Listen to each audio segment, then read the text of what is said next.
epic pandemic of COVID-19 in 2020 led everyone to a time of great despair.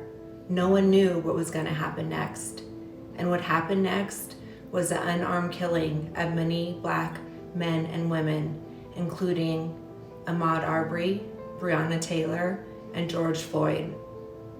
It was a year when racial and social injustice was finally at the forefront of the American psyche. And as a country, we are now fighting two pandemics, that of COVID-19 and that of systemic racism. COVID has exacerbated inequities and also resulted in shrinking resources to the marginalized communities and to the nonprofits that serve them. As we face COVID-19 and shrinking resources, we must redouble our efforts to make diversity and inclusion a priority. Quite simply, we need your help.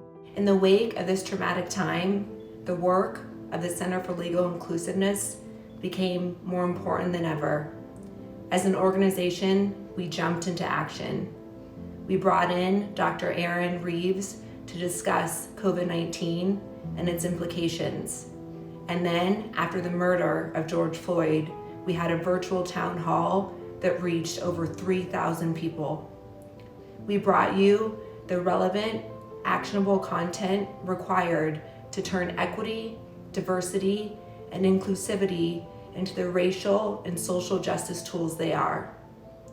There's a lot of work we can still do and a lot that needs to happen. That's why we need to make sure to carry this very important load together. As many of us already know, we have a major problem in our profession around representation, around belonging and inclusion, around equity. The legal profession is also among one of the lowest as it relates to race and ethnic diversity. This fact alone means that many people come to the system looking for help, and they see attorneys and judges who look nothing like them. The Center for Legal Inclusiveness offers several trainings for attorneys to ensure they understand the plight of those they represent and can effectively identify issues such as bias and microaggressions. Our trainings simply create better lawyers. Communities deserve lawyers who look like them, who understand them.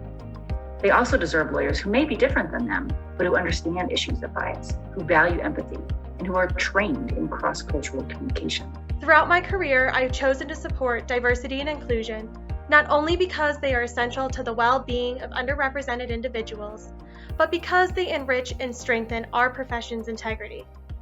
It is imperative that our legal profession represent the community that it serves. Equity, diversity, and inclusivity is the path to remedy so much of the social injustice and systemic racism that pervades our country and legal system. CLI educates and supports Colorado's organizations to create cultures of inclusion. Events like CLI Summit educate our community with tools to make meaningful impacts. Last summer, our virtual summit was praised as one of the best. That is where we offered additional actionable, relevant content that could be implemented that same day. We also had a Getting It Right series, where we addressed the rise in hate crime in the Asian American and Pacific Islander community and how to be a bystander intervener.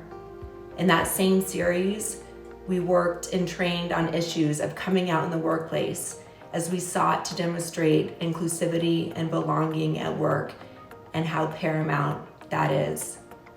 We then reminded our entire community that we have been traumatized from the dual pandemics and the ways to handle this in the workplace. I benefited greatly from my white male privilege in the practice of law, but realized very early on that a diverse, inclusive, and equitable profession made the legal system strong and viable in the long run. CLI is an essential part of lawyers' lives before, during, and after law school.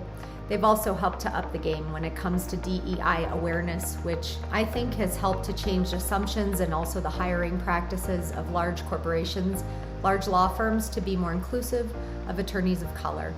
Because of your support, we have been able to train over 1,400 people in the legal profession since last April.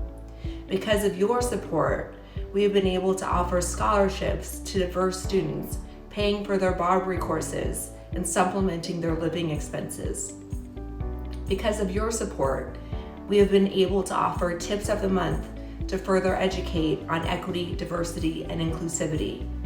Because of your support, we have been able to offer monthly programming about the issues that directly relate to equity, diversity, and inclusivity. Thank you for all that you have given the Center for Legal Inclusiveness. And thank you for the hundreds of people that you have touched in the process. We are so very grateful.